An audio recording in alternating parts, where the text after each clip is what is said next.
Glenn, a disappointing afternoon. What were your overall thoughts on the game today? It's just overall disappointment, not just the result. Of course, points are so valuable, but the performance wasn't great either. I think we have to have our heads held high and we have to take responsibility. Yes, we create chances throughout the game, but I think generally it's below what we expect from a Dorchester Town performance in all aspects, in all areas.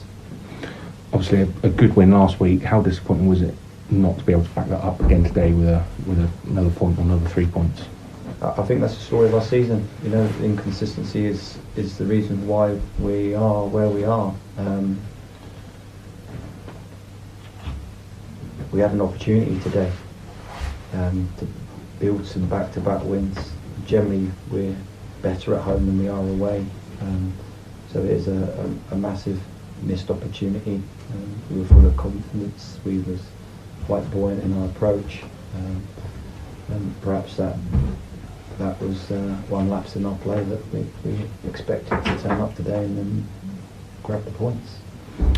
In the first half, there were a couple of key moments. Obviously, Yemi was through on goal and seemed to have been taken out and only got booked their opposition player. Before then, they won the penalty at the other end. Did you have any complaints about either of the decisions or not? I'm not going to use them as excuses for our performance, not one bit. But if you want to break it down, the centre half had no cover. So in our full opinion is perhaps the lad should have had a red card, but we're not going to wish that on. And then the penalty was a bit unfortunate and dubious. We sort of looked at it.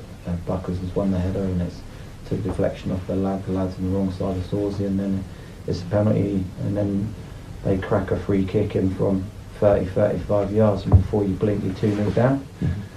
That's football, but you have to take a deep breath. You have to have the resilience and the ability to overcome that.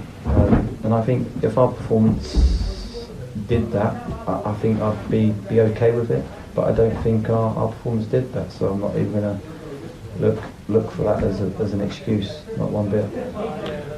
8 games left now, including a key match against Kings Langley in 2 weeks' time. What did you say to the players in the dressing room after the full-time whistle today?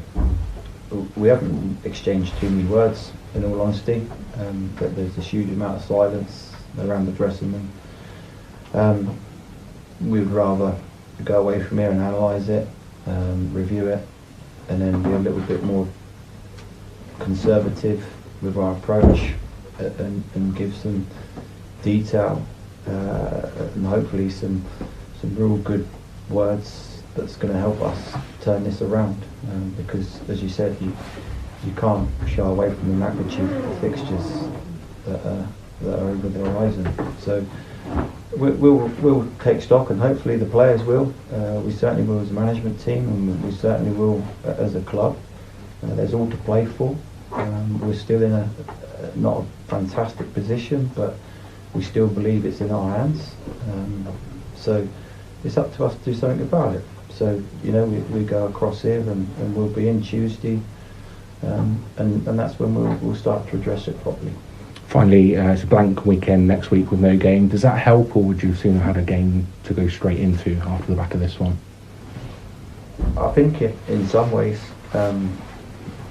it raised the importance of today's fixture, because you haven't got that 2-week period you haven't got that back-to-back going Tuesday, right, we can grab some points. As I said earlier, they're so valuable, and we felt that when we had the fixture postponed against Farnborough. And that was a real sort of deflated us a little bit, because we wanted to play that Saturday, and then the fixtures results didn't go our way that weekend. So I think that's the danger of it, but that almost spurred us on even more. So that has to happen this Saturday, and it gives a bit more time to have a bit of match preparation to get things right, and we should be all firing and ready to go for that next fixture, which is in 2 weeks' time.